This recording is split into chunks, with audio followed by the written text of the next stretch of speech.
Yeah. Here we are. This is the King's Court. We are live from Elder's greenhouse. I'm about to invite the rest of the guys into the chat, into the screen here. So bear with us as we get to this show. Oh, yes, big things are about to happen. We have a bunch of people that are about to join me up in here. I have Kourt who's about to reach any second now. We're just going to see what happens here. I'm just trying to figure out a whole new system. Like we did it yesterday. We did a little sound check yesterday. But now we're going to do it all over again and come all the way back. And try to figure this all out one more time. How's everybody doing? It is Thursday night. All right, so we have all the usual suspects.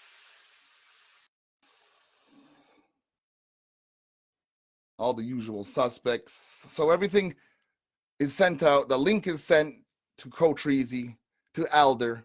We should be getting live to you very shortly. That's right. This is King's Court, the pilot episode. Oh my gosh. Just bear with us. We're using these join a group type thing, and most of us, it's our first time doing it. So like I said, bear with us. This is some new stuff. I'm thankful for every single buddy that's out here already, that's coming to enjoy what we're about to bring to the table. Or should I say, to your screens, to your living rooms, to your bathrooms, to your wherever you are puffing on one right now. All right, well, I sent the link out to these guys. We're gonna hold up the fort here. I'm Willie Scandals. I reside in Gunawaga Mohawk territory. I'm one of your co-hosts here on King's Court. So, like I said, as we remain patient, the inbox is sent. Now it's a matter of them receiving.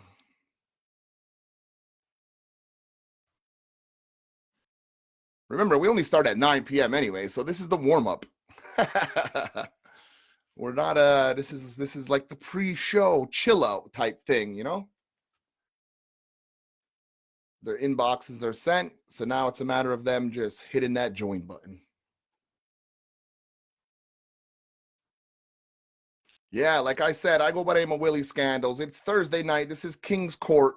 If you don't have your, I should say the right words. If you don't have your chronic rolled, I was going to say your shit, but I stopped myself from saying shit. If you don't have your chronic rolled, you have literally 8 minutes to get it ready for showtime. If you don't have your popcorn popped, now's the time to hit that button. We got about 8 minutes before showtime. If you did not pour yourself a nice cold glass of whatever the fuck it is you like to drink, now's the time to do it. I got myself some water because, you know, nothing is better for cottonmouth than water. Or another joint. I'm just waiting for the gentleman to pop in here. And then we'll begin the show. So how's everybody doing here tonight? Jump up inside the comments. Let us know how you're feeling so far. Get them joints rolled. Get them bongs packed. Get them dab rigs warmed up. Because we're about to entertain. Woo, woo, woo.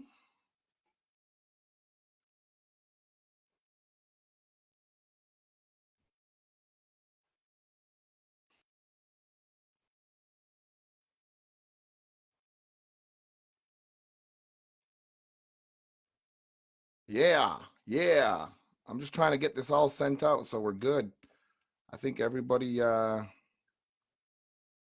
think they're seeing it. It looks like they're seeing it. It appears that they are seeing it. So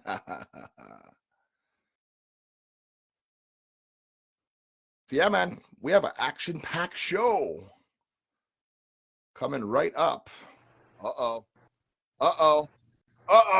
We got a landing by the man, Elder himself. What's up? Election. I'm here, Look at man. that election. Oh, yeah. Hold on. What's up? I need my monitor. 1 sec. Oh, this new studio is almost set. We're almost there. Nice. Looking good. monitor. Are we live? Like live right now? We're live. I told everybody to Oh. get their joints ready, their bongs packed, their dabs rigs ready, and all of that good stuff. Get it all ready because we're only really truly live at 9 p.m. So this is like the pre-show chill out, This is like the pre-show. Yeah, that's awesome because that means I can scream for one of my stagehands right now. Hold on. Right. Cover your ears, folks. Vanna! Like that? The new studio's in the basement. That's good. Yeah, look at it, man. I'm loving how this is all coming together. I got some Buddhas up in this shit now. I got my golf clubs because ain't no mansion without a golf club. I can't find my monitor phone. Is it around here somewhere? I know you brought it down, but I don't know where I put it. I'm going to put it back upstairs. Oh, sweet. Can you fire that bitch up for me? Vanna, always to the rescue, man. I don't know what I'd do without this girl, man. I'm telling you, both my shows would be fail without this woman, man. All right. So yeah, check it out, man. I got some golf clubs up in this motherfucker. I got my golf clubs. Yeah. Look, I've even got my Chronicles of Riddick, like my little collector blades and shit. Oh yeah. And I got what else I can bring down in this motherfucker this time? I think I got enough dab rigs to get me through the show. I think we'll be all right on that front. I got a couple strings hanging out in the back. I got my Freddy Krueger Wolverine nails up in here. Oh yeah, man, I'm set. I got my award-winning dab ball. I got my 40 here. God rest his soul. Oh yeah. Got me a Dr. Pepper for the show. But you know what, dude? I was thinking about it over time. It's like there was a lot of times I had to pour a cooler in my stage class, and I was like, because we were on a cannabis-based platform, and it was like, you couldn't have that kind of stuff on there. And I was like, you know what, man? I'm taking this Jamaica style looking pint on the show with me tonight. What is that, like a Pilsner or something? No, you know what? Surprisingly, it's Pilsner, yeah, but it's old style Molson, it says on it. I'm just like, what? Old style Molson. I know, I'm not going to lie. Sounds like something that knocked my grandfather down, Yeah, definitely. We're just waiting for Kourt to come up in here. We still have 4 minutes before showtime, so it's no stress. Ain't no rush. No, man. You know what? I forgot that piece of advice you gave me about turning my phone sideways. I guess I got to do that on the next show, eh? Yeah, that's fine. It's fine. We'll eventually get used to all the things that we're not used to. Oh yeah. Yeah, we got some work to put in, but we're all looking pretty stoked to put this work in together. So I'm looking real forward to working forward with you guys on the show, and I can't wait for our viewers. We got some action-packed shit for you guys coming up. Right on. Cottreezy, where's our show? Treezy, where are you, bro? In the house or what? He's out there. Yeah, I got to get some better lighting for this place, that's for sure. Oh yeah, you need some light up. Well, I was thinking, I was thinking, like, you know what though? I got this like rustic look going on down in the basement for the Raw show, and I was like, this light up here, it's got to be older than you and me put together. I was like, for some reason I told myself this was gonna work, but watch this slight adjustment right here, bro. This is what they call working on the fly in our industry. Watch this. You'll be so proud of me. Maybe. Yeah, hold on. Here we go.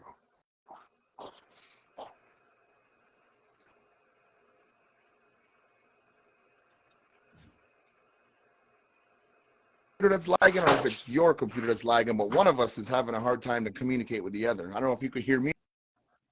Yeah, I can hear you. You know what, man? Let me switch off my Wi-Fi and I'll go to data. Yeah, it's my phone for sure. I have a house full of animals, and they're probably all using the internet up too. Oh yeah, me too. You know my roommate's upstairs. You know my girl's down here watching, checking out the sideshow. There we go. Let's see how that works out. Hey? Yeah. I'm losing the feed. You got me? I got you. I still see you. I'm lagging big time, man. We should be expecting Kourt Treezy. Yeah, you see, you just cut out, then cut back in.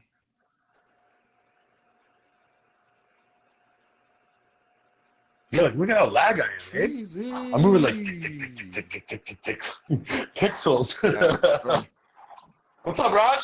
Can you hear me okay, though? Is the audio all you're right? literally cutting in and yeah, your audio's there, but then when you cut out and you cut in, you literally fall off of the whole feed itself. Like it goes from 2 people here to 1 person here.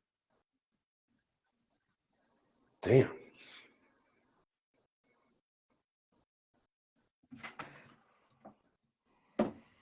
I wonder if it's because I'm broadcasting in my What's up, basement, Roger? not getting a How's it signal with going? the shit.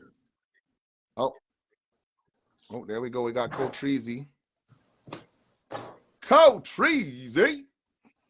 What up? Ras, what up? Man, last second there. All right, right on time, right at the 9 p.m. zinger. Right? For the show. That's good though, man. Pull the table back. I'm gonna come running. Okay, Oh no, Elder, we're hearing that there's no lag elsewhere. It's just me hearing you there where there's a lag. Oh, okay, all right.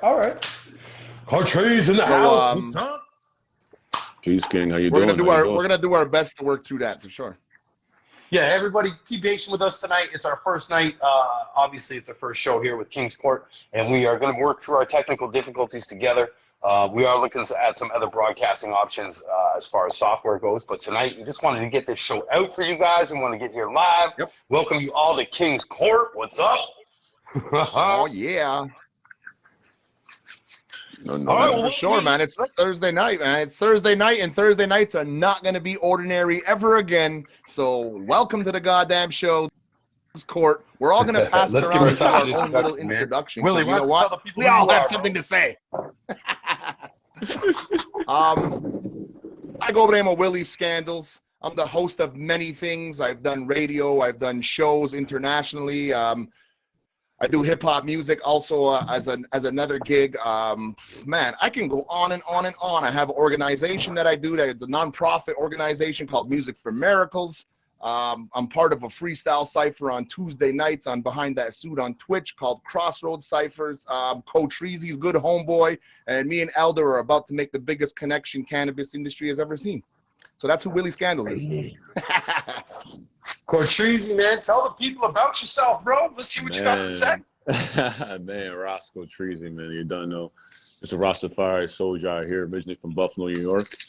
Now I'm living in Southwest Ontario. You know what I mean?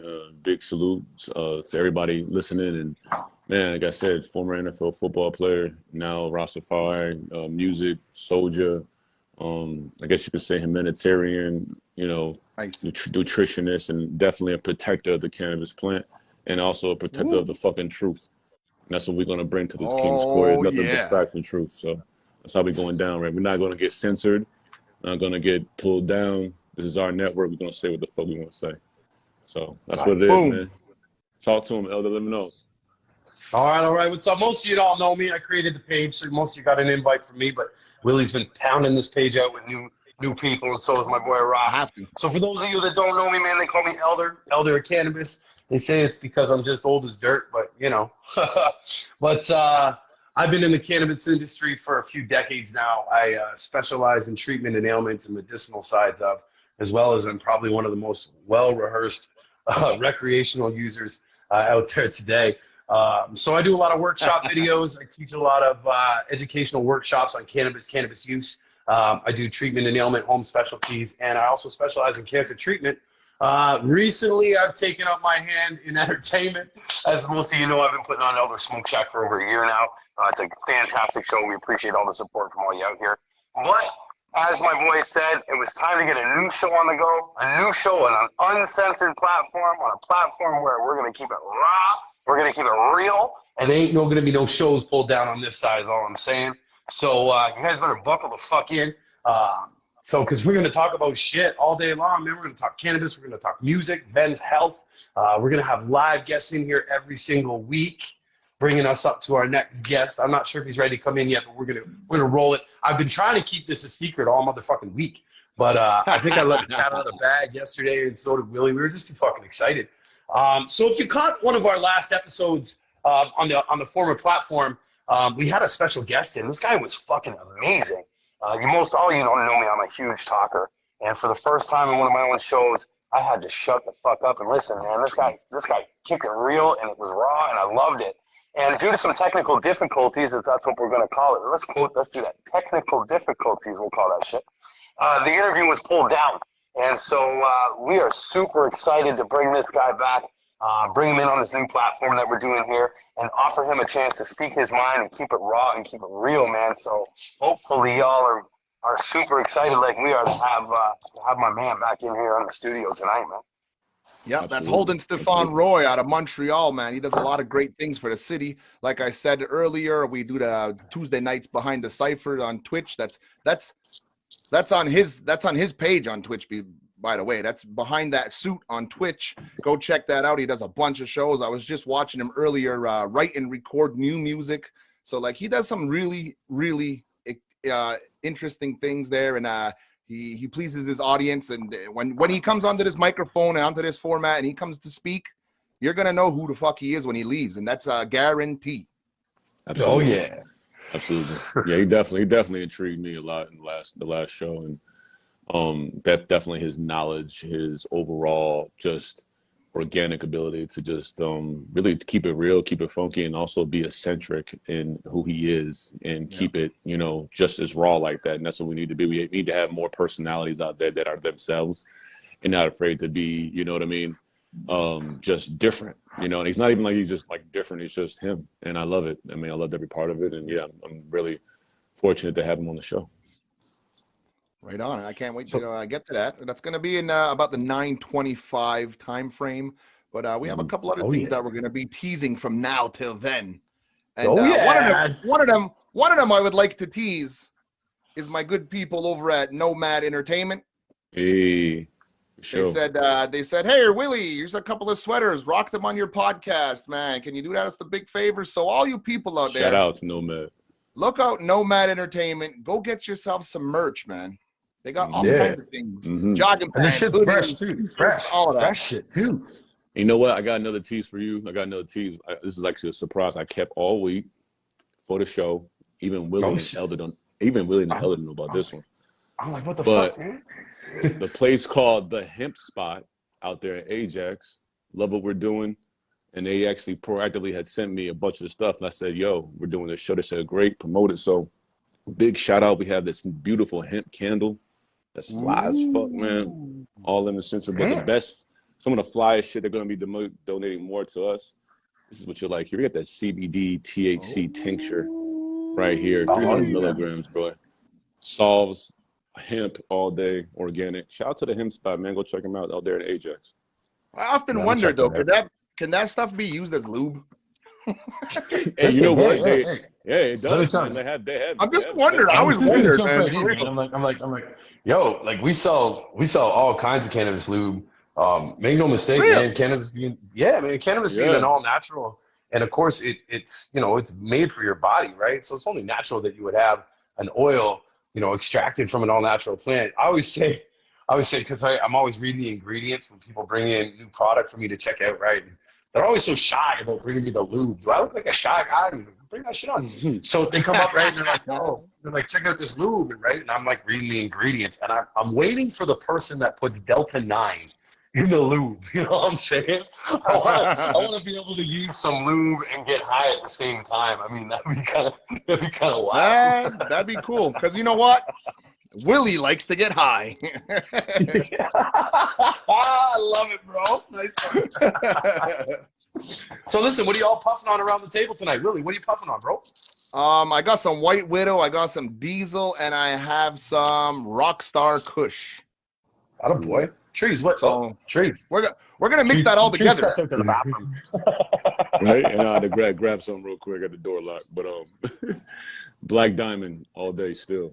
First stop. Attaboy, still rocking that straight. Yeah, I mean, tomorrow I'll go see the new flavor. So, next week, you'll definitely see, 2 new flavors that I have on deck. But right now, it's Black Diamond and still that Paris OG is just hitting too nice, man. I can't get rid of it. Nice. Very nice, very nice. Yeah.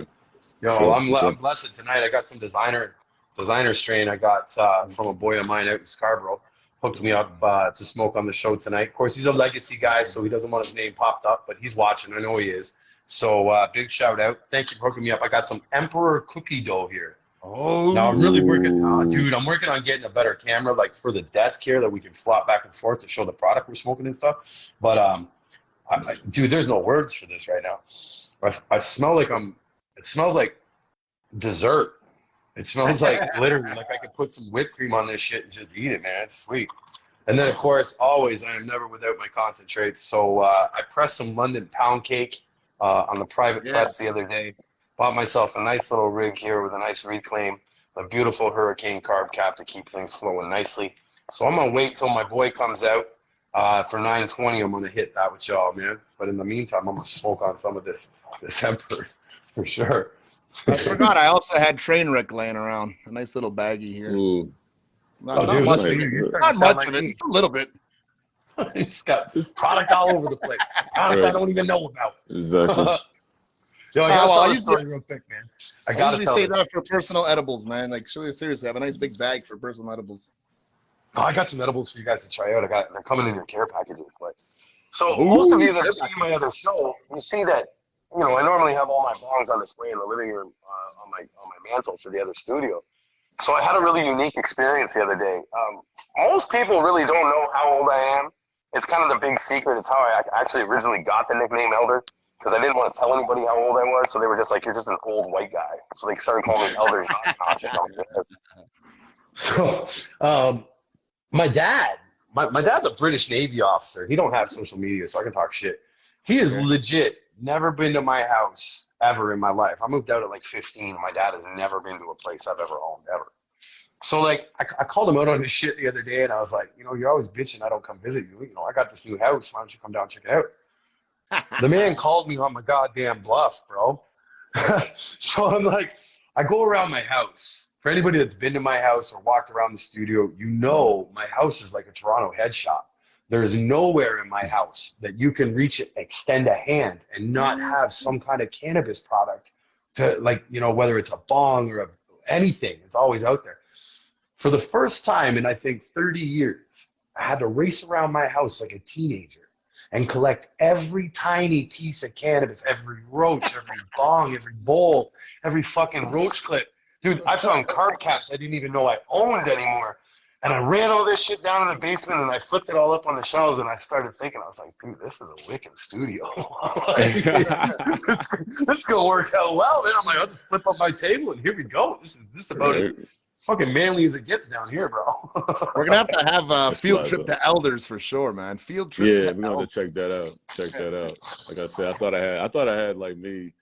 Had a good class, you know, a little something, but yeah, Elder just like flexed on me super hard. I'm not fancy at all when it comes to that, man. I got a little something. I keep bust that shit up, put it in the paper, and let's a little something. Yeah, a little something. Last year on my other show, I invited a couple people on to have a smoke off against me. You know, that challenge is out there, bro. It's been out there for 4 years running. If you think you have what it takes to step in the smoke shack, hit me up. I'm gonna bring you on a live show. We did a bunch of these last year. So I give each contestant, if they want to do, if they want to smoke off to me on flower, I give them each a half quarter of weed of their choice. We cut it all up into a tray. Everybody gets a tray. And then they get to go to walk to the wall, and they get to pick whatever bong they want off the wall. And then we start the timer, and it's first one finished the half quarter in bongs is the winner. Nobody well, I guess somebody came close. I think they were up to 21 bongs by the time I got to 42. And I was like, that's the best anybody's done so far. And then we had another one, Roger, I see him in the audience. Roger was on that show. So I brought them on. They wanted to dab off against me. And I thought, these people don't know what they're doing, man. So they came into the shack. And for those of you that don't know, man, I'm a huge dab guy. Like, I'm a dab expert. I'm getting ready to try to set the world record for biggest dab ever taken. That's no joke. I'm going to do it live. Way. Yeah. My word, man. I've been bigging myself up to it lately. I've been I hate to say it because it's kind of sickening, but I've been training for this. I need to MC that. It's a 37-gram dab hit, man. This shit's no joke, bro. That's fucking retarded. So these guys come on my show, and they're like, we're going to dab off against you. We'll beat you. And I'm like, all right, so here's what we'll do. I gave everybody 3 grams of concentrate, a gram of shatter, a gram of live, and a gram of rosin. And I said, you got 1 hour for the show. First one to finish all of their concentrates is the winner. So I had 3 people going against me: Roger, Brienne, and I'm trying to remember Roger's brother, I think. And so I had these guys all beside me, and they're just, you should have heard them, man. It was like a cough fest. It was like an hour cough show. And they're all coughing, and I'm trying to talk over them. I'm trying to keep the narrative going on the show, and I haven't done one dab yet, man. We're 45 minutes into the show, and like everybody's looking at me. Audience is all saying, man, Elder hasn't even hit one dab yet, man, not one. It was only got, Elder, you got 13 minutes left, they said. I said, okay, so let me show you how you get this shit done. So I took 1 gram of shotter, man, just dropped that shit right on there, did that whole hit. Then I took my live resin, threw that shit on there, did my whole hit. And then I took my gram of fucking rosin, and I just put the whole gram on there, and I hit it. I did 3 grams and 3 dabs in about 4 minutes. And then I just looked at them all, and I'm like, you're all beat, eh? Just so you know.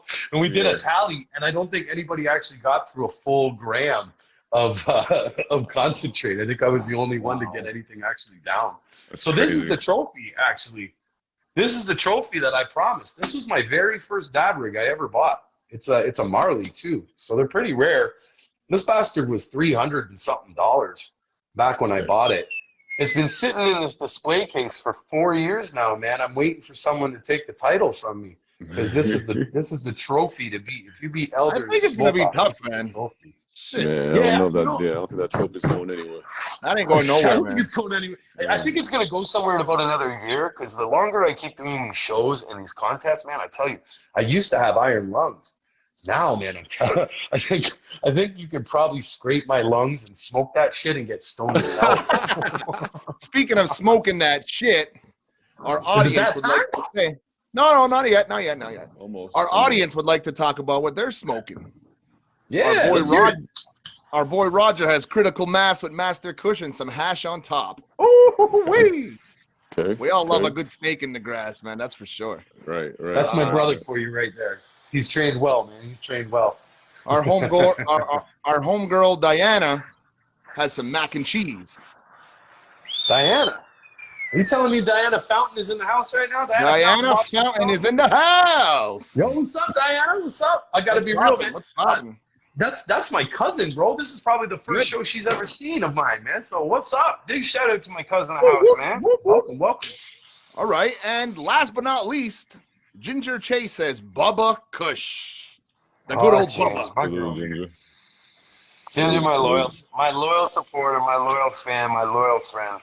Me and Ginger have had many sessions together, man. That girl, I tell you what, there's a lot of people that can hit a dab, but Ginger, man, that girl got lungs, bro. Lungs. She can smash a dab, bro. Speaking of, I couldn't wait. I'm just gonna have to do another one. We're almost there. What time is it? I forgot I got them on. Oh, 9:17. I should have just waited. It's gonna take a minute to cool down anyway. Yeah, you made it cool down. Let it cool down. For those that don't know, we have a minute where we all just smoke all together. For those that are new viewers, we agreed that 9:20 is our 4:20. So if you have 2 minutes right now to be prepared, it's time to get prepared for our 4:20. Now, Elder, give them what you were about to say. I was going to say, and if you're dabbing, you best get your rig ready, because you got that minute cool down. You know what I'm saying? I don't want to hear that you were hitting it at 9:21 with us and shit. You best be ready. So, yeah, welcome to everybody. There's a lot of new viewers here. A lot of people were viewing us and watching us on the different platform. So big shout out to all the new people. Yo, Dylan, what's up, man? Big shout out to all the people here in Elder's Greenhouse. We much appreciate the continued support. And huge shout out for everybody that made it out to the premiere show of King's Court. Monster shout out to my 2 co-hosts, Kourt and Willie. You guys are the fucking bomb. I'm so happy to be here with you two. Salute, man. Salute. Thank you, man. Thank you. Thanks for having me, man. Oh, yeah. And just so y'all know, we're going to be actually broadcasting the show reruns on every one of our individual social platforms. So if you're following Willie and you missed the show, you can catch his shit on his Twitch. He's going to post that shit up. I'd like to know how we're going to do that, though, because this is not recording. Oh, Okay. it's no, it's only this. I got it. Don't worry. It's live in here. That's the premiere show was for exclusive people only. Next week we'll be broadcasting. Hey man, Oh, shit. we're prepared to entertain. We're just not prepared to fucking do the work. Dude, I'm calling it a pure AV show, pure AV crew. I have such real. faith that this show is gonna fucking rock it, man. I'm calling in all the boys, man. Make this shit fly for us, man. Give it wings, make it dance, you know. My boy Dylan there, big shout out Dylan. Yo, I'm afraid to even ask what you're puffing on. Dylan is a very loyal customer at Sweet Leaf Premium Dispensary, and this man loves his high ends, man. This man will come in. You gotta love a customer that comes in, looks at your top end product, and the last thing he wants to know is how much it costs. That man don't give a shit. He's just his top end has to be. Let's get it, bro. Is it that time? 920. 920, what's up? 920. This is going to be one hell of a hot hit. All right. 920 in the house. Big shout out from King's Court to all of you viewers and supporters, man. Big shout out. Happy 920. We have Holden Stephan Roy about to enter the chat here, so be prepared. We're going to get our smoke on.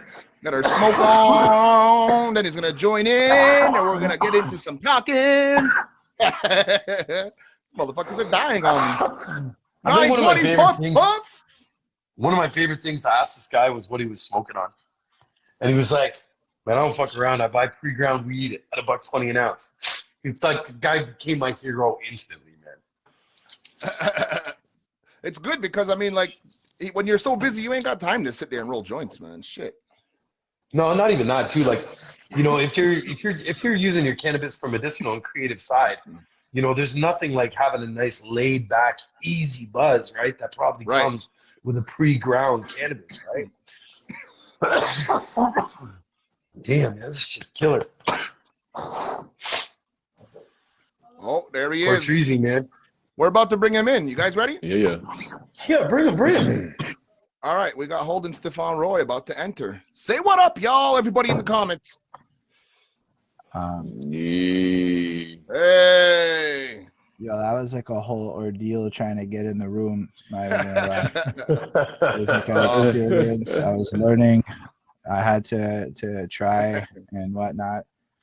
Ooh, hey, man, this is our first time doing it as well, so I'm glad you made it here safely. I gotta reposition myself or something on my side. Yeah, right. Nah, it's cool. It's cool. I never used a Facebook room before. Yo, what's up, everybody? How's everybody doing tonight? There he is. What's up, bro? Good. There he is. Yeah. We're happy to see you again. You know, despite all the shit that happened in the last 7 days. Yeah, I said that. I'm whatever. That was then. This is now. That was the past. This is the present. That's right. A week of adventures. This is now today. I don't know. We just finished our 920 puff minute. What are you puffing on, by the way? I got bullshit weed and hash, and then I got I don't know what the fuck ever this shit is. This stuff, whatever. You can gelato? Is that the gelato can? Yeah, it was a can. Oh shit, the gelato. With the whole can thing. So bad though, man. A tuna lid. So bad. Hey man, gelato's great, man. I like gelato. Nah, it's dope. It's fucking cool. My favorites. What's up, Ken? How you doing, man? Life is alright. Yeah. So welcome to King's Court, brother. I'm so happy to have you here as a guest, brother. Oh, look at that. It's great to be here. Yeah, man. So we're going to talk some raw shit today. We were talking last time we talked to you, we were talking about some of your new music that came out and some of the inspiration that came behind it and the meaning of the message that you were sending out with that music, man. Some of our viewers had the pleasure of hearing you speak on the last show, but why don't you tell everybody about your new music that just come out and the new work that you've been doing, man? Honestly, like it's a crazy thing you asked me that, because if you had asked me that last week, my whole answer might have been different than this week, because there's even newer music and we wrote even newer shit that's wild and whatnot. Anyway, All Right, I'll start in 2012. or whatever for me. And that's when I start really like getting into music and shit, because my buddy looked at me and is like, yo, you can't turn 30 and like be a rapper. And that resonated deeply with my 25-year-old self. Like, yo, I can't really start at 30. Fair enough. So I made it a mission. I had to put the first album up before 30, and that did happen. It was very much the month before I turned 30, but that's still before I turned 30, okay? It happened. With that, like, I started doing a lot of shows. I've been thinking a lot about that time. A lot of it was like hip hop karaoke was involved in that shit. Oh, yeah. So I performed a lot and I got a lot of experience interacting with crowds. I got these crazy experiences. I was thinking like, yo, it would just be like I go perform somewhere and somebody would think I was dope and they would just invite me to the next motherfucking thing. And I had no idea what I was doing. And I never had to pay to perform or anything. I just kept going to things and I kept getting invited and I just kept killing shit. Because as whatever you might say about my like ability to use my voice at that time, I was killing shit relative to my like number of shows under my belt type of thing. And then I learned how to control my voice and I learned how to use the mic and I learned a lot more about the theatrics as time went on and whatnot. And then I don't know, life went on and I wrote the first album and I had no idea what I was doing. It was more just a bunch of songs. And we just put it out. It was like, this is the 8 songs that we have. And I took because I called it Is This Hip Hop? Right? Because I didn't really understand what hip hop was at the time. I knew I wasn't really living this hip hop thing. I wasn't necessarily hip hop by what anyone understood, but I rapped. So I questioned a lot where I fit into the bigger picture. So it's called Is This Hip Hop? And it's basically 8 songs that were just what I had. And I'm like, yo, sincerely, is this hip hop? And then it starts out with a skit where it's like the Oxford Dictionary defines hip hop as, and I defined it, like read it verbatim, Wikipedia, I used Urban Dictionary. And then I closed it out with my thoughts that hip hop's kind of like journalism, you know, where people use their voice to speak their truth. And that's where I ended that project. Then I was like, all right, let's roll. And then me and my man started working on the next one. And at this point, like, I'm already doing this behind that suit review shit. So like shows had gone nowhere. I finished the first album and we sat on it until like 2017. And in 2016, it was like, you know what? I don't see myself really getting a lot out of the spectrum of live shows as it was.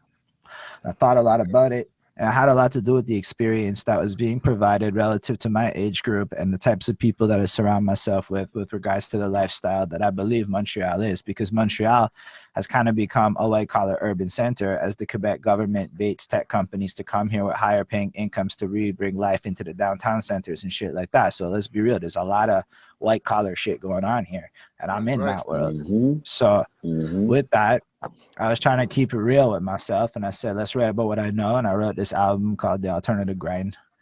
And that came a little later, but before that, it was like I started doing the album reviews because like I wanted to know more about hip hop, actually, like the culture.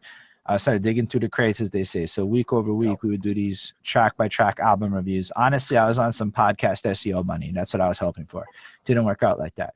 What ended up happening is I reviewed like 100 something albums, a lot of different genres, and I just ended up getting this like big ass education in music and content and poetry, but mostly album structure. And we did that for a while, and it got some core fans, it got some loyalties, it got some things going on, but that wasn't it, you know? Like it wasn't after 4 years. Nah, I know that like what, but it was still worth doing, because the sentence I reviewed 400 album reviews is like, yo, you know, it's like you got to look at it from the perspective of like what its value really is. It was not really going to ever go pop. But the truth is now I can come up in here and sound like whatever I want to sound like on this microphone because I have all of those hours and hours and hours of talking to cameras and experience under my belt. Anyway, so at a certain point, I try to write that album, like that thing that I think is brilliant. And I fucking stand by that shit today. If anybody ever really gave it a fair chance and understood half the shit I was talking about, and that's the key part, understood what the fuck I was talking about, it would be like nice. But like, so unfortunately... So now, like you reviewed, you said 400 plus albums before you got to starting the Alternative Grind, right? Well, I was like 200 and change in, so I reviewed albums. And then you recorded the next album, right? So after reviewing that many albums and finding out what hip hop is or what you thought it was now, after reviewing that many albums, how do you feel that affected your approach going into the Alternative Grind? Well, the Alternative Grind I thought was really dope. I think I did a really good job with that project, and it was really great, and it's versatile. And what I did well is tell a story. I told a story of kind of like how I see the corporate world is a trap, in like the way that hip hop views the word trap. And there's a lot of correlation shit going on where I'm trying to describe through my experiences the emotional journey of being a corporate person, trying to be real and trying to have your own identity. Anyway, it's got a bunch of shit on it. And I think in that regard, it stands up. And I think in 5 years, motherfuckers will feel it more than they feel it today. That's the truth of it. But like then that wasn't it, because evidently if motherfuckers don't understand your references and shit, you're really not going anywhere. So I decided to like just fucking do what I wanted, and I wrote this really complicated album on some Alabama shit that sounds like nothing anybody ever heard before. And some of it's really good and some of it's not really good. But either way, it was more album reviews in, and I was going, yo, I think I understand these rules well enough to do what the fuck I want. Maybe not true. Sure. Maybe not true. But I did get a few great songs off of that. Yo, I got like shit that broke 2K views and shit. And I'm only like 1/5 of those 2K views. Yeah. I came into your career about the alternative grind time. So like that's the first album I heard by you. You gave that to me to play on my show. You came through with the Alabama Quebec Connect. I did give you that project first, but I had already given you Behind That Suit, the first single where I had done. That's when we also got into making our own music videos. That's when we decided, we did this whole lyric video campaign for Alternative Grind because we were broke and we didn't know how to make videos. So we held up lyrics on fucking white signs. You can find this shit. It's still there. So we're literally standing there with Bristol boards where we hand wrote out the fucking lyrics, and we stood there like fucking, it took so fucking long. Oh my God. It was such a big, it would take so long at each set. And imagine like the sun's baking down on you. Chris's phone starts, because Chris is filming this shit. Chris Chrome. Shout out to Chris Chrome. His phone starts like overheating and shit. People are like, if his phone breaks, he can probably sue you on some shit. And I'm like, oh my God. Just like if he wanted to go to like a norme de travail or something, he probably could with that happening. Yep. Chris will kill you if you do that shit. Anyway, that's true. But like the facts is we started doing that shit. But what we really did was we found a lot of cool settings, and I really think we did a lot to showcase some cool parks, and we learned how to utilize like a park and get 5 scenes out of it, right? Which is kind of useful. And we learned about stuff. And then I remember then we upgraded a little bit. And we came through with 2 like proper music videos by the end of it. One we shot in my office place, and one we shot in the funeral because it was from my the graveyard where my grandma's buried. Like I shot it over a grave type shit, real corny, but like that's what it had to be. And then I remember getting this fucking. No, man, not at all. I was gonna say, bro, that ain't corny, man. That's fucking deep, dude. It is what it is. Fucking real. It is what it is. But like then I got this message from Bishop, Hellbound Bishop in Montreal, and he's like, all your shit, it's just you wrapping up the camera. Add some fucking B shots. So I watched his music video and I looked for his B shots, and I learned what a fucking B shot was. I was about to say, okay, I might be the only one here not in music, so like I'm like, what's a B shot, bro? Oh, it's the bullshit. Yeah, you can go ahead. Go ahead, you do it. It's better. You're here. You're the guest. You speak. Yo, listen, I will talk the entire time unless you guys cut me off. It's basically the shit that's like you have like your main takes, like the parts that you wrap in, the parts that are your like main shots, and then you have bullshit like filming a stop sign for 3 seconds, and that shit like breaks the fucking flow up in a way that adds extra impact. And as a guy who doesn't, I didn't know what that meant. So then we started playing with that more. I started looking at concepts. So the first one was like during COVID. So we just shot the thing in my room. I made sure to get some shots in AltSpace VR, this virtual reality app, and just to like make sure that you could see me rapping in VR in this video was like the only thing I gave a fuck about. But we leveraged everything. We have a shot with the OBS. You have a shot with me rapping at like Instagram Live. Like I literally went live. Nobody saw it. We captured the footage, and then we meshed that together into the Behind That Suit video, which was really cool. Cause shut up, Mesa. This is MC Portfolios. Without her, it wouldn't get better because she's now editing. Because I understand it, but I'm not patient. I can direct and I can handle the filming, but you really don't want me editing it. So now that I learned how to start handing stuff off to better people, it's simpler. And she's been wonderful. Like she hooked me up amazingly. So we did that one, and then the next video it was let's get all the fucking graffiti and NDG. And for sure, man. A lot of NDG, man. We got 54 of them. So we ended up with 54 individual shots that we put into the video. I cycled all over and I was filming it. Then we did one, and then they were like, "You need a gimbal." And we're like, "What the fuck's a gimbal?" And they're like, "The gimbal's the reason your shit's shaking. You fucking can't film." And so I learned what a gimbal was. Yep. So turns out MC Portfolios is like, man. yeah, it's a wonderful man. Yeah, Cavendish. I stayed on Cavendish for a while, so yeah, shout out to I'm real MDG. close to that. Yeah, But, you done now. I got in a lot of fights around there. Yeah, that's what I'm saying, man. We're gonna talk about that, yo. Cavendish. Yo, it's not even like that no more. It's seriously. Nice. Yeah. I know. It is peaceful, it man. is so pleasant and peaceful, and like you can it's walk like the streets down there. Yeah. Great at 2 in the morning, yeah, singing and shit. Like you worry it's all about good. Skunks. Yeah, you worry about skunks. Now. We do worry about skunks. That is a fact. You know, yo, my girlfriend has a whole story of walking up Cavendish with a skunk that followed her, and she was drunk. Wow. Yo, Bonnie is in the next room. She's not coming on camera or whatever. She's on my Twitch though, so she said lol. Done know. She said lol. Nah, but like really though, it was like we just experimented with that shit, learning how to do it, and they're all trash to me. Like if you really care about visuals, you're gonna be like, bro, you should have paid something. Like nah. I'm learning. I don't have to pay people to direct my shit no more. Gotcha. Except that I will. I'm totally going to, but at least I can have conversations that are meaningful. It'll be like I'm more involved in the directive process. And but it's part of it too. Like you're watching yourself on camera after. So then like we do this next one after the graffiti one where it's got like a storyline and shit where like I go down to like this LaSalle water part, I think, down in LaSalle. And we put my Nintendo Switch in a tree, and it's like I fucking find my Nintendo Switch, and you see me like looking for it at the beginning. So now we elevated and added a different kind of element into it.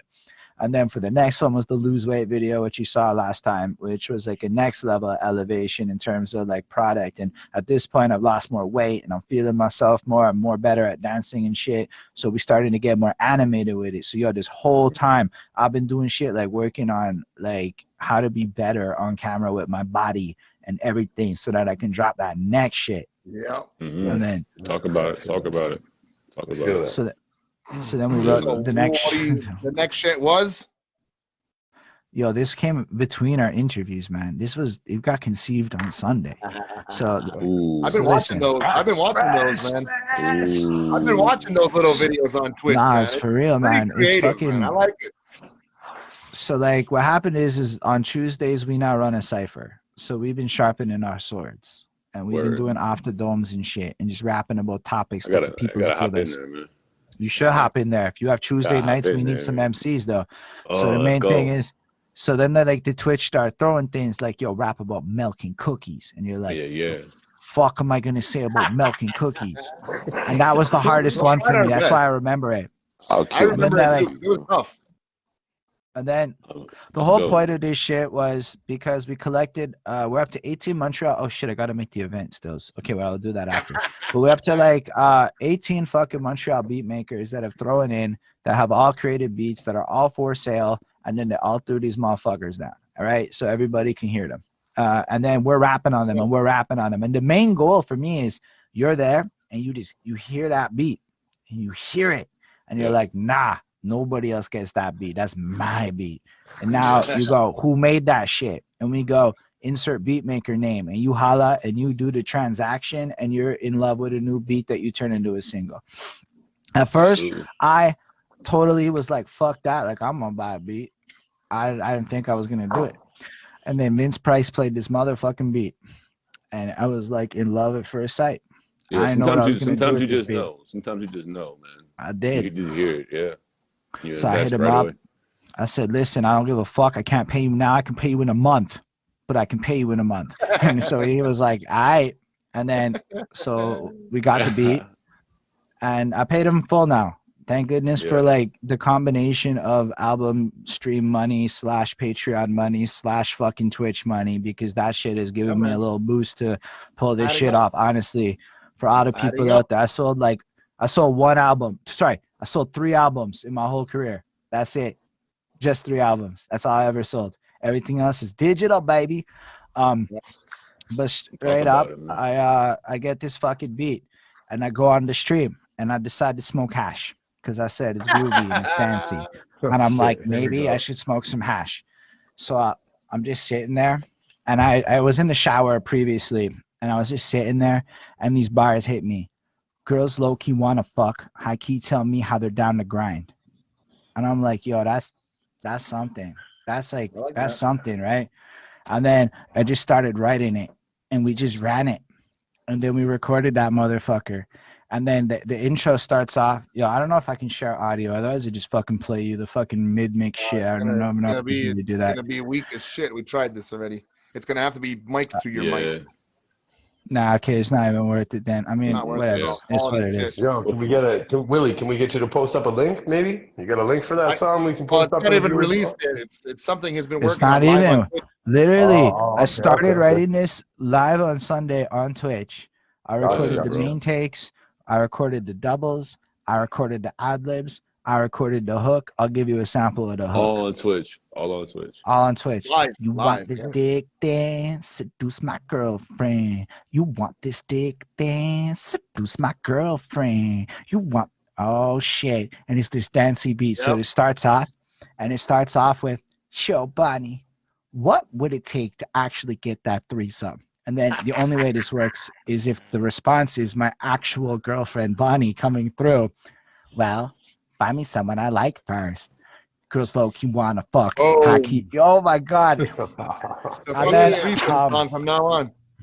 And so I lay that down, and it's, to be fair, it's fresh. Like I'm like fuck it. I took the Gucci Gang flow. I'm like, let it up, let it up, let it up. The sound of smut flash strap. Why didn't you stay in us? You know, that was it. That's the Gucci Gang flow. Fucking put it on my shit. Put different words I like better under it. It's fucking pop. It works.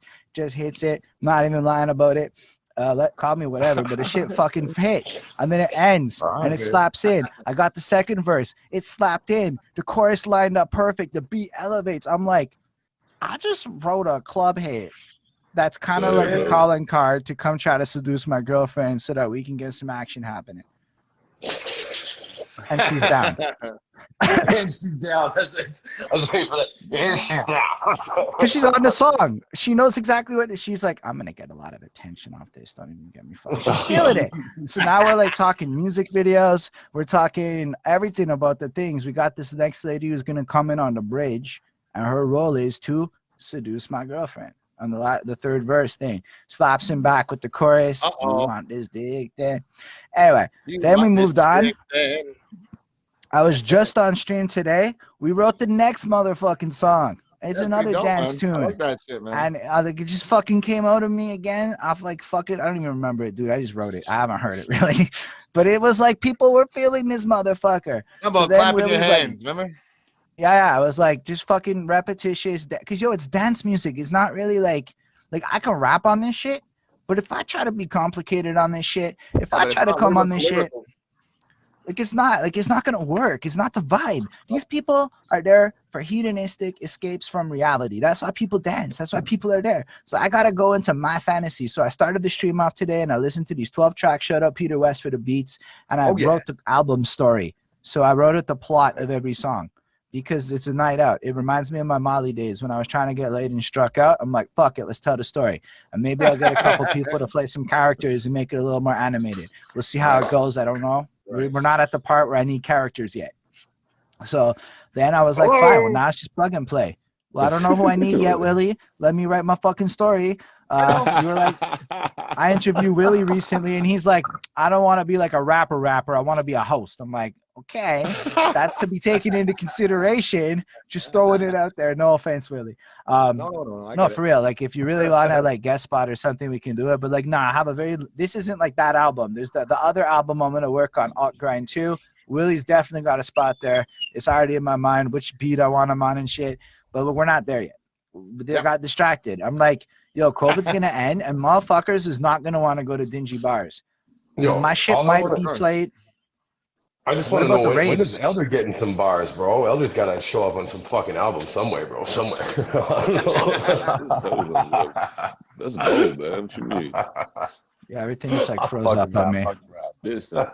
No, you good. All right. Dude, have you seen me? I'm just like, as long as I get to dance like this, bro, I'm good, man. All right, now you're back. Okay, now it's back in. Elder, So yeah, Elder tried to definitely. jump in on some Bonnie bars. He's like, so when do I get some bars, man? It's like, yeah, when I get some That's bars, fair. bro?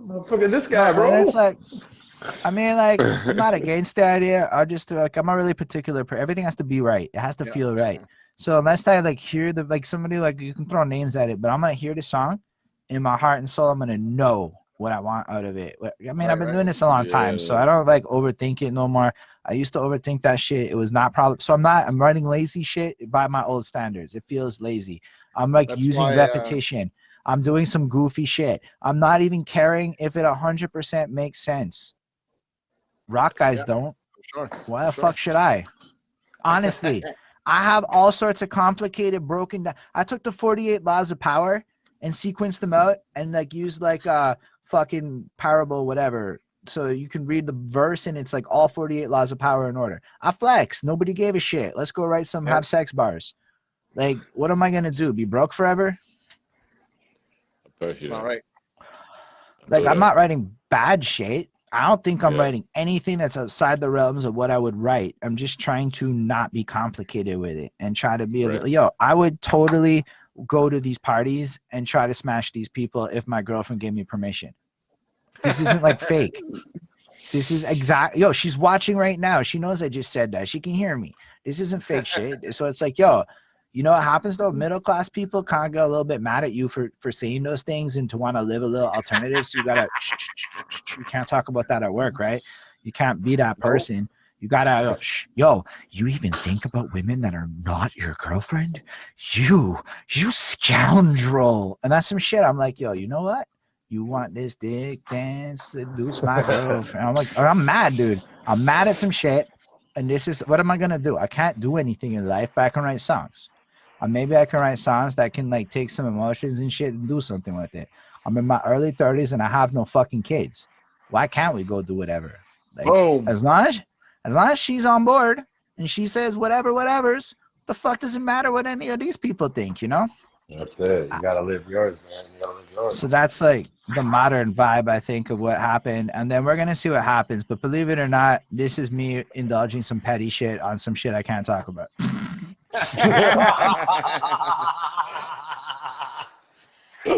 Oh, dude. I mean, ain't nobody gonna stop you from saying anything you want to say here, bro. So I mean, it has nothing to. Nah, man. It has. Sometimes, like, you just actually can't because there's ramifications for your words, and it's not related to last week or anything. It's just other shit. I can't really talk about it. There's certain filters in my life. Can't go past it. I can say a lot of preposterous shit though, but nah. I just figured like, COVID's gonna end, and like, I want to go to the rave. I don't want to go to the fucking rap show. I think everyone's gonna want to go to the club and dance more than they're gonna want to go. I think people are gonna want to feel sweat and like they're gonna want to feel booties. They're gonna want to like not like in an inappropriate way. I mean like in a nice way. Like rubbing up against each other and shit. It's the internet. You gotta be careful. Human interaction. That's it. Like, I think this is the best play for my girlfriend to find a lady she wants to fuck. Okay, like let's be real. This is a great time. We've been isolated. We've been locked up in a room for like a year. It's been me, her, and the cats, and she loves me more. Okay, I did good all year. Okay, that's what that means. I mean, honesties and trusts and shit. It's like whatever. So I put in real work on this. Just like so now that since we last spoke on Thursday, well, I spoke to you a few times since, but as a collective, since last Thursday to today, you said you wrote and recorded 2 songs live. Is this part of an album? Is this part of just ideas? Is this something? Okay, one of them like it's like the spaceship to another plateau of Holden's career. Well, I mean, I always wanted to make dance EDM shit because my brother was a DJ in the rave scene back in like the 2012-ish times, a little bit before that. So I was watching them pop off to like 3,000 people while rappers was popping off to like 80. And I was like, okay, that's a differential. And it's not that hard to like necessarily break into that scene per se if you have the right partner. So I kept trying to find people, but back in that time, people were like, bro, I love the idea, but I make this kind of music and it would be bad for my brand to have a rapper. So I got that shit from like fucking rock guys. I got that shit from everybody. Anyway, so I fucking shoved the idea. I went with what I could find and whatever. Then I'm just shooting the shit with the homeboy Peter West. Peace out, Roger. Sorry. Oh, peace out, Roger. Fucking love you. I don't know who you are, but I love you stills. But like straight up, I was talking to Peter West. He starts supplying me beats for the contest. He's fucking loving it. Maybe he had a good little interaction and some fiscals off the fucking love, so there's benefit in it for him. And then he's just like got these EDM beats sitting there. So he's like, you can have them. I'm like, all of them? He's like, all of them. I'm like, have? He said, have. And I'm like, this is beautiful language. So there's 12. And I took them, and they're as is. I don't even want to fucking edit them. Fuck that. Just do it as is. Just got 12 tracks, and that's one project. But the other one, the Seduce My Girlfriend one, is more related to being on the cypher, and I heard a beat that I fell in love with, so I copped that motherfucker. And it just also happens to be dancey. So I got 12 like 2014 era made dance beats mixed with Vince. Both of them have the same story. They're like mad hip hop guys, and they're like, yo, I have my phase of making my EDM shits. I wanted to try it out. All of them seem to do that. I'm like, yo, everybody have to give me your EDM beats. I just want them all. And I'm like, you know what? I just can do what the fuck I want when I'm rich. So I can wait to do some of the more complicated whatever. In the meantime, maybe I should just focus on proving I can be marketable, and there's a reason to put like big dollars behind me. So let's write some dance music that makes girls want to shake their booty. But also say shit. Like it's not just vapid. Right. So there's gonna be like the one track which is like a fucking statement on middle class values. And it's simultaneously a love song to my girlfriend. Because if you think about it, it's if you want to fuck me, it's like I'm down. You got to seduce my girlfriend. Right. You know, like that's the truth of it, right? That's a love song. It's just a weird one. And then this next shit is a story. So each track is going to sequence into a night that actually happened in my life, or a series of nights that actually happened in my life. So it's not just like, yo, I'm gonna go make some dance music to make some. Nah, this is shit I want to do, regardless. It's an art project because it sounds fucking blessed. And then whatever the fuck happens next, we'll play on that. But if it just so happens my art projects also are marketable, I mean, that's mad blessed. Okay, like that's so cool. This never happened. You got to understand. Even lose weight, that's underground niche. That's some people gonna fuck with that. This shit's like, yo, club DJs may jump on it. Yep. Yep. Especially what's happening right now with the Twitch DJs and shit. You know, a lot of them are on that shit. Exactly. And you throwing them a track, all of a sudden it's in the mix and they're all wondering what this new track is. And here you are being passed on to all the DJs on Twitch, you know? So it is very possible, man. It can like work in a lot of things, in a lot of ways for a lot of people. It could be like super marketable in a lot of places that have pulsating lights and enjoy 123 BPM. Yeah. And I think it's going to be 123 beats per minute. That's what my heart is doing after that fucking dab I just did. Holy shit. Dude, I had to jump off. Like, I didn't want to interrupt you, dude. I was like coughing my guts out off the side of the set. I'm like, that I just fucking love this song. I haven't seen my girlfriend want to fuck me after hearing my song quite like that in a long time. Okay, like that's how you know you did good. And that because she's always telling me your shit's not fun. It's so serious. It's not that you're bad. And then I listen to like all these DJ dudes, and they're like, listen to the women, and I'm like, huh? Why don't I try that? Guys aren't fucking with me. That's the truth of it. All this time, if dudes was fucking with me, I'd have been elevated a little more. Let's go somewhere else. Let's go to the ladies for a minute and see what the fuck happens with that shit. I could totally agree with all of that because I brought my wife on tour to France, and you know, I'm going to go right down that lane and say that was probably the most impressive time in her eyes as me as an artist, you know? Nice. Which is in the most romantic city in the world, and it was me that got her there, you know? It was a crazy time, man, for real. Just, I don't know. I'm just in this new place where it's like, listen, things are weird, if you've noticed. Like, it's not regular times these days. Like, Like, I Things are mean, it's about to cool switch up. because we can elevate and we can have moments where we can do these magical, weird Facebook rooms. This is my first Facebook room. Dude, I ain't Anyway, gonna lie. I think it's my first Facebook room too. I'm like, I we think normally use some it's other mine.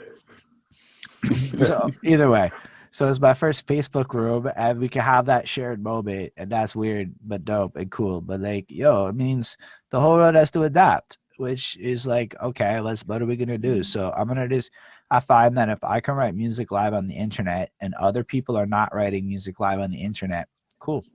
Let's see how that works out for everyone over the next year. Nice. Let's just see. But I think that people who write their music and expose their process and do that super candid behind the scenes version of it are in for a much better time personally. So I have to go prove it. And then now I got this thing where I'm fucking around with this DJ who does Quebec core, which is hardcore with French. And he mixes that with other hardcores and melodic cores and this stuff. I don't fucking know. And then I freestyled over it last time. So since our last interview, I also nailed about, it wasn't the best, but I went almost 95% of a 2 hour set. Just freestyling, just talking, just going.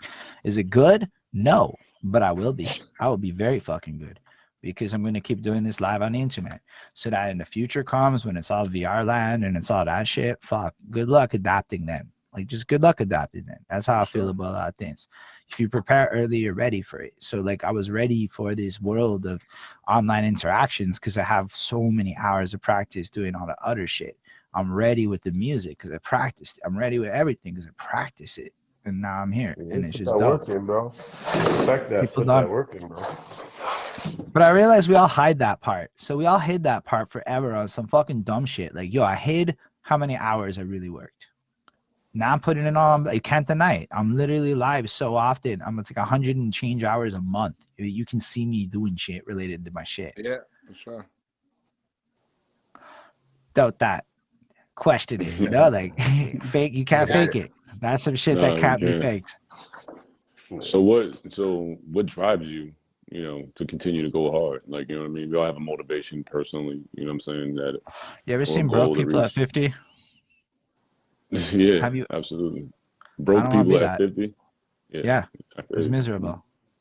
They're miserable. Yeah. They're all miserable. That's like a one sentence way to motivate motherfucking anybody. If you see a broke ass, but it's like shit. I don't want to go into details, but I know people close to me, and it's like, nah, I can't be that. I can't be that at all. Yeah. No, I can't be that. That's not it. That's not it. And then, have you seen wealthy people at 50? Walk in the room, beautiful times, vacations to the Swiss Alps and shit. I'm like, well, it's very clear.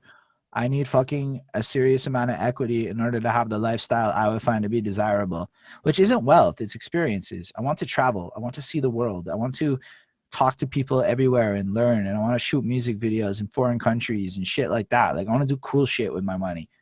I really don't.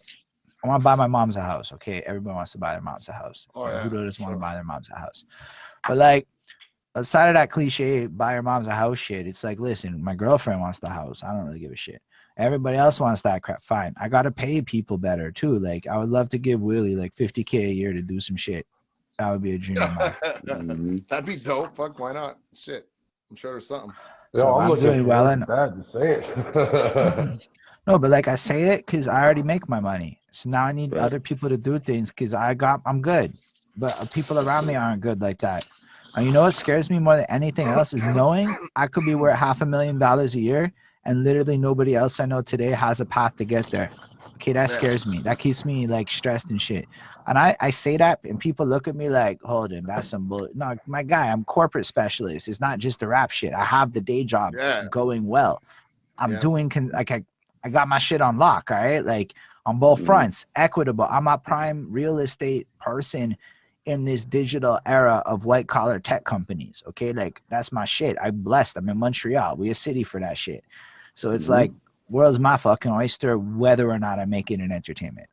Yeah. But it scares me because I don't want to be in a certain universe. I want to be in the universe where like a lot of people's grinding for the vision and we all just doing it and we elevating. Cause there's some things I dislike that I would like to change. but it requires capital to make real meaningful change and ecosystem building and showing other people how to get some bread up. Like I keep telling everybody I know, go on fucking Twitch and write your damn songs. Keep telling people. It's not happening as fast as I would like. But the second everybody does that, it means they're in a place they can perform their songs live. And now we can do this like catalog. We can have Sunday songwriting where it's like 2-hour sessions with 5 artists and we rate each other. And like we can do fucking cool coordinated shit. But I can't do it alone. And that's where it's like this fear of competition, this desire to be like individualistic in this like anti-community mentality. It's like people think they're about community, but really what they want to be is leader boss man. I'm like, fuck that. Anybody else who can do this, come be leader boss man. I don't really want to do it, but like nobody else wants to do it in a real and meaningful way from my perception. So it's like, fuck it. Okay, like what am I going to do? Wait till I'm 40? You know, like it's that same kind of thinking. Like, imagine I got talked to 40-year-olds and they're like, yo, you get less flexible. And I'm like, fuck my life. Nah, you lose flexibility. You have to stretch before sex or you might get hurt. That's all. I don't want to be dealing with money if I have to remember to stretch before sex. Okay, like these are things that I actually think about. It might be weird to y'all. I know, but like, it really does motivate me. Like I want to be able to stretch before sex, man. People actually stretch before sex. Is that a thing? I've been told that at a certain point, at a certain age, somewhere in your 40s, the flexibility starts to go. So I imagine in the 40s, at some point, if you're not like really on your shit, it gets a little bit harder to safely do more extreme procreate. Dude, I don't know. I'm not in my 40s. They're not. Dude, that was like going into that details. That was the most doctor explanation I've ever heard when performing fornication. That was beautiful, bro. I'm still pretty good in my 40s. I'm not saying it. It's like, hey, then it's your 50s. You know, the principle applies. You ever watch Grace and Frankie, my guy? They fucking in their 70s, and I'm like, that's a game changer. It's like forever we can do this. Like, cool. Getting old sounds dope. That's what happened. I watched Grace and Frankie, and I'm like, I could be 70. I can still get head. Okay. I know it is what it is, but like it made life seem more beautiful to me. And then I got more optimistic on some. Okay, I'm older now, and my priorities are a little less that. But in the back of my mind, it's true. And like, it motivates me. That's why my music is gonna be a lot more probably sex fun oriented too. Like you're gonna hear me talk like this too, because now it's like I gotta promote this album in a sense. I gotta promote this energy and vibe. It's like even if I don't want to, this is what's on the mind. Last week this wasn't on the mind because it was a different thing. Now I'm like, yo, I got music I can market. Let's fucking market that music. Right? Nah, it's dope. I don't even know when shit's coming, but we're gonna do it right. Yeah, for sure. Nah, I'm really excited though. I don't know what time your shit ends at. I don't know what the new rules are. I don't know. There ain't no fucking rules, man. Welcome to my We're just going, man. Just the King's Court, man. Any questions for the boy? Anybody want to ask any questions for Holden? I mean, bro, I gotta be honest with you, man. Like I touched base with you briefly after the last interview when shit went a little south, and you really inspired me. I told a lot of people. It wasn't just the censorship of the last show that made me make some moves for the next my career. Just that hour that we had with you, some of the things that you said about your career and your steps and where to go was a real sparking inspiration to myself as well. It gave me some real inspiration on where to take the next level of my personal career. So that was a big shout out to you for that. That's why I really wanted to have you back on the show and make sure that people got another chance to hear you speak, man, hear about your journey, because you're a really insightful guy, man, for sure. Intellect is real. Yeah, it's like fucking cool to hear. Fucking love the raw out of you, bro. You know what I mean? You keep it so real that any motherfucker can understand. You know what I'm saying? And we really like that about you here. We love it, man. So I'm blessed to have you here again, man. Appreciate you making it here today. So. Nah, it's cool to be here. I don't even have work tomorrow. This is like perfect. Fuck, I took the last 2 days off, like, cause tomorrow I gotta do income tax shit. I gotta like make an Excel file, cause they were like, "Yo, your home office shit's real this year for 196 days," and I'm like, "Oh, that's what 3 hours with an Excel file for." That I'm just saying, like, if you put time to money, it's like a little bit of boring for a lot of whatevers, and then I don't know. So I'm like, cool, this is fun. I mean, it's like it's weird to hear shit like that for reals, man, because it's been a journey, right? Like it isn't like it's all love and like fucking lollipops the whole way through. It's more like you're just like nobody cared for the longest time, and then this fucking COVID hits, and then motherfuckers need to go online, and then it's like, wow. It's like a straight adjustment from everything, man. Everything that we knew. Like I had 22 events for to speak at 2020, man, and every single one of them was canceled, and they hadn't adjusted yet to this online shit. So I mean, it was a career changer for a whole lot of people, and to see someone like yourself that adapted really well. I mean, but it wasn't like. But that's the thing. It wasn't like I adapted really well. I was just waiting for this shit to come for a long time.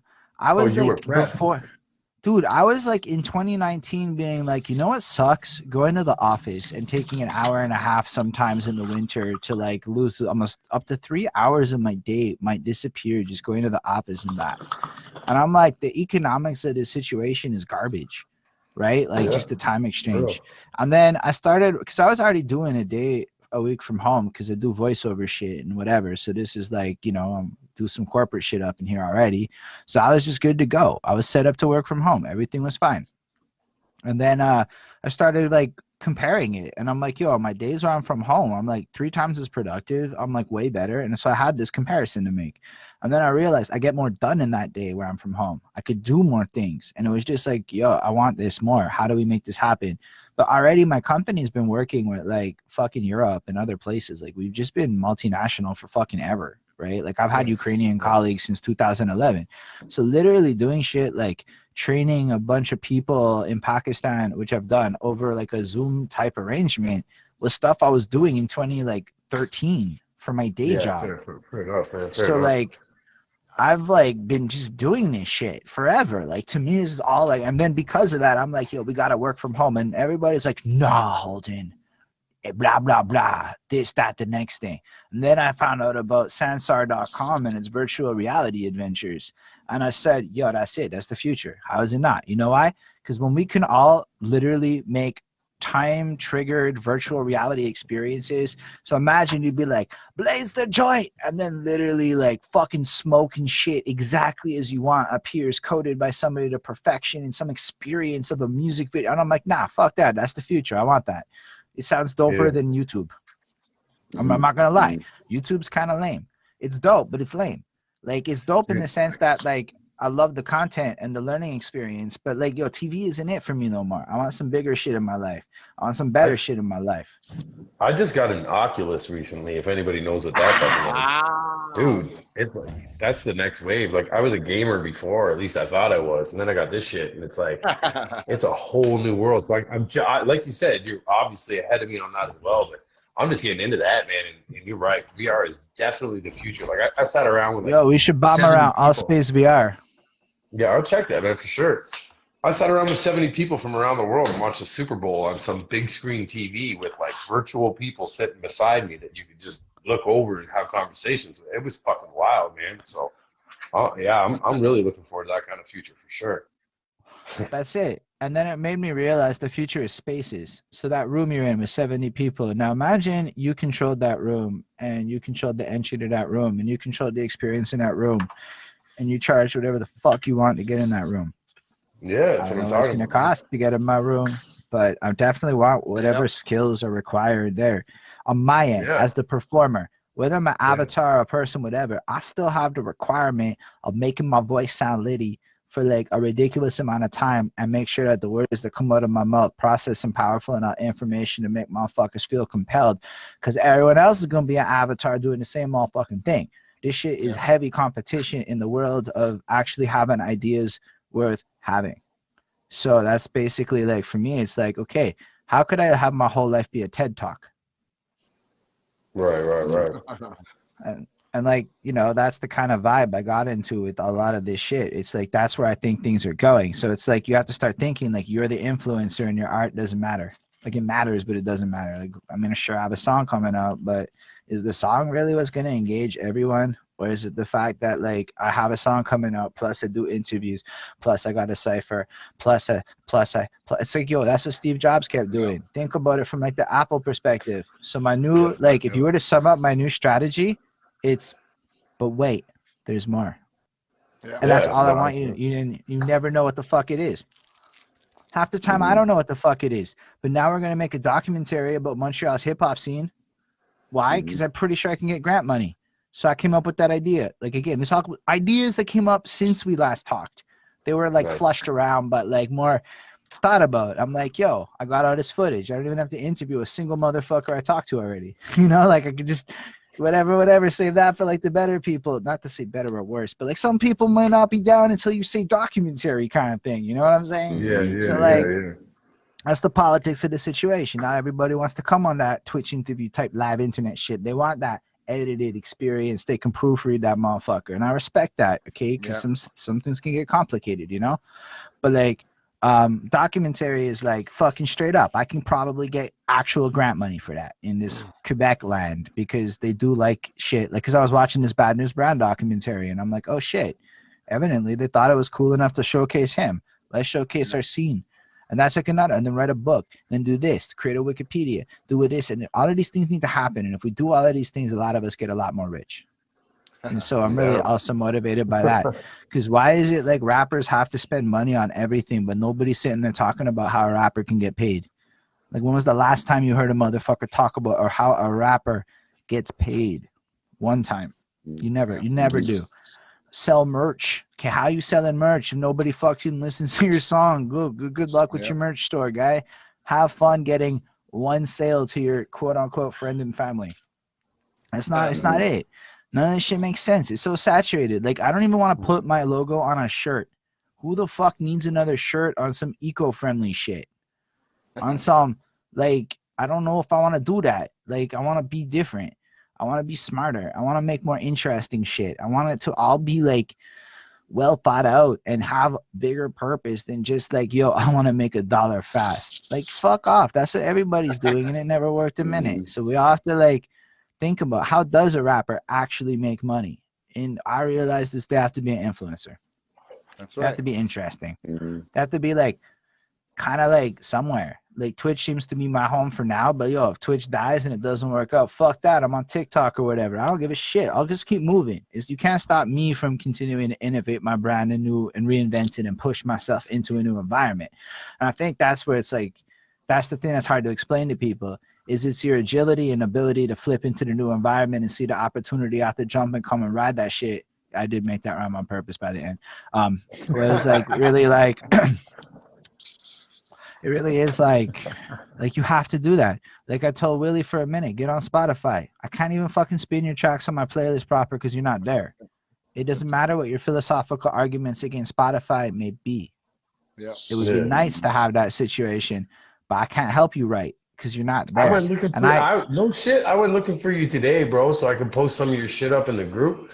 And I was like, maybe I'm spelling his fucking name wrong or some shit. And I had to come back to the Facebook group, make sure I was spelling your name right. And I'm like, how the fuck do I find this guy's music? I'm like, what the fuck? So your boy's on point, bro. You should, for real, man. Oh, no. I got a lot of philosophical points on a lot of that big business shit too. But truth is, man, your boy's right. It's how you get paid. It's how you get recognized, right? You know what I'm saying? So. And you could be like, oh, but the stream is, dude, man, I would buy that motherfucking album in high school and spend that shit so much time that if that motherfucker got stream money off of me on the repeat spins I gave him, he made 10 times what he got off of my fucking album. The truth is people are upset that like they can't generate the revenue quite the same way, because the truth is all it really takes is for you to convince 5 people to spin your shit overnight while you're sleeping and think about it differently. Like, dude, we have that set up. I got 6 people last year that ended up having me as their #1 artist on Spotify. Why? We faked some shit for spins. We were on, let's get that to 1,000. We did little missions and shit. We galvanized some people. We know all and it worked while I was doing singles. And then the second I put out the project, it didn't work no more. And then by the time I put out the next track, I was already kind of getting distracted and things were changing. But it made me realize, you just need to get like a few people willing to play your song while you're sleeping, and you will make like $50 a month. Just get enough people to spin your song. Like what the fuck are you talking about that you're gonna make more selling the one copy of your album? Are you kidding me? That's bad math. That's just not understanding any kind of like top level economics of the situation. It's just bad math. It's like, yo, okay, cool. You'll get your 68. I sold the album on Google Play and they took 45%. I'm like, fuck that. I get 85% of that stream money off of fucking DistroKid. You know what I'm saying? Yeah. Or whatever. So like, really, is DistroKid bad? Nah, DistroKid is cool. It pays for itself. That's dope. My DistroKid officially pays for itself on some Spotify money shit. That's good. Yeah, that's sick. Not a full circle. Guess what? I fake a whole lot of it. I spend my own shit overnight. The fuck not? It's money. Like, what kind of egotistical pride shit are you sitting there going? And I watch guys and I'm like, yo, oh, you know what? Because I pay for Spotify. And my girlfriend pays for Spotify. So when we drop a shit, we already got 2 motherfuckers spinning that shit on repeat day 1. Gets it a little couple hundo views. So it's not quite at 23 views the next day. Does it matter? I'm being candid. It does not matter. We get literal money off of that. I bought part of this beat off of that. We spun it money.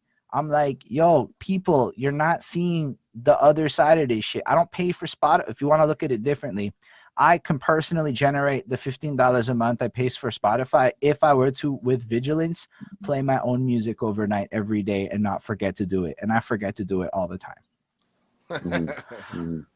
So like, That's if sick. you can replace a monthly bill on this shit and you get enough numbers to go, yo, having 3,000 fucking spins on a song isn't like that bad when people don't break 1,000. Nobody's really looking that deep.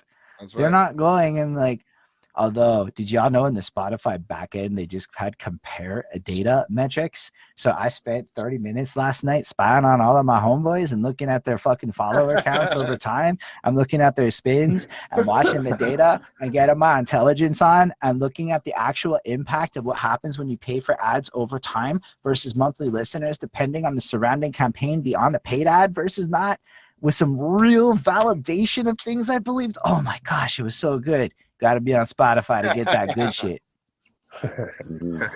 Dude, that's some brand new. If you're on Spotify and you are not peeping on your friends right now, listen, I got 49 followers. It is what it is. Y'all can know that shit now. It's not a secret. Right. But it turned out I can say that number and it's actually all right, unless you paid for ads. And how much you're totally crushing me, sure.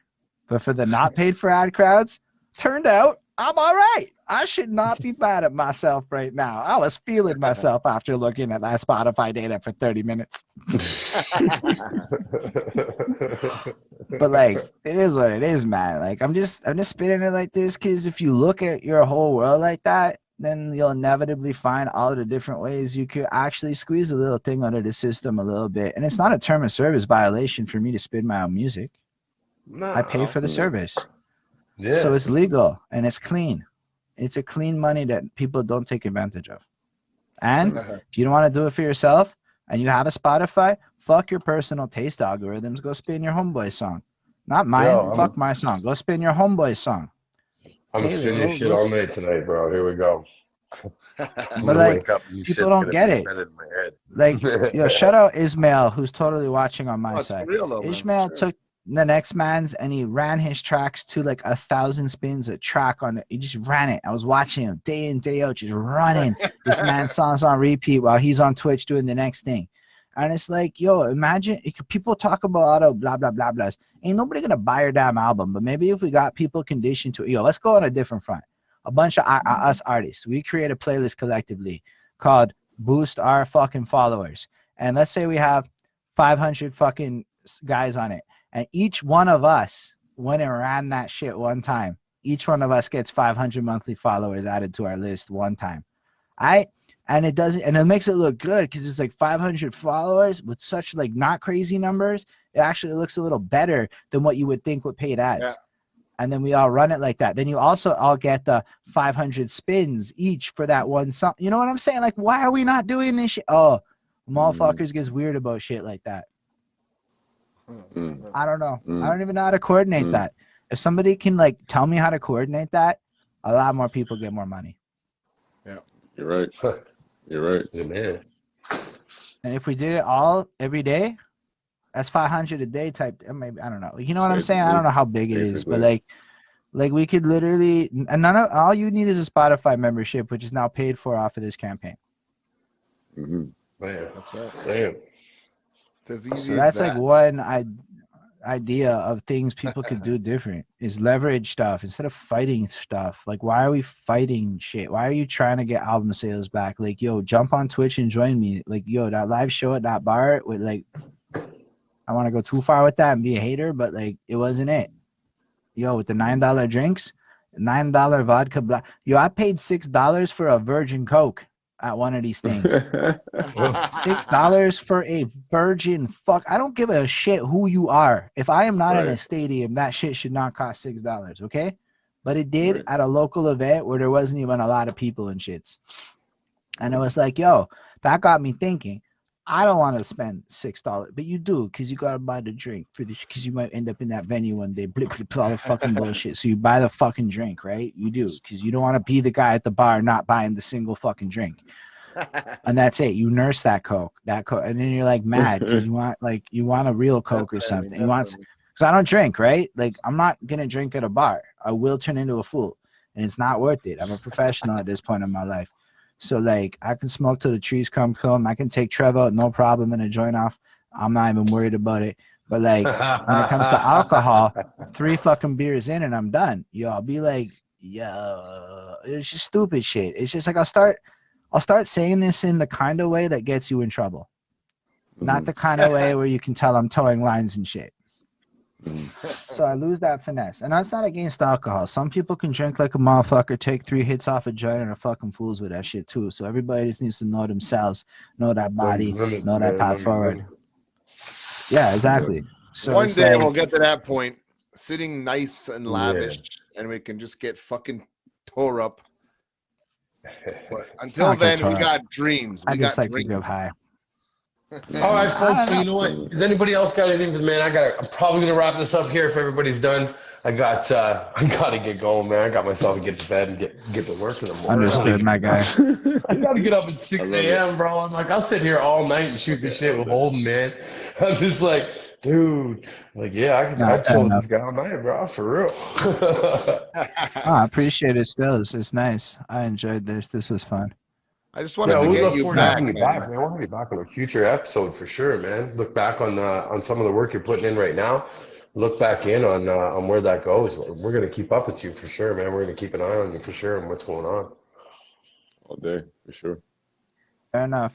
All right, I'm gonna start a raid on my side then, and we're gonna raid Soy is Real, and it was fun. It was a good time, everybody. Thank you so much for having me and all that good stuff. Appreciate it, Holden. Yes. One love, team. I don't know how to leave. Yeah, we don't either. Don't worry. All right, everybody. Thank you for tuning into the very first episode of King's Court. It was an absolute pleasure to have Holden here as a guest. We're going to look back on him in a while. And Willie, send us out here, brother. Kourt Treezy, send us out with a little love, bro. That's right. Much love, everybody, man. Thanks for joining in. Can't wait to see y'all next week. Straight up, bro. Got some surprises next week. I promise that. Ooh, surprises. Yeah. Oh, yeah. Look forward to it, man, for sure. Yeah. What you got, Willie?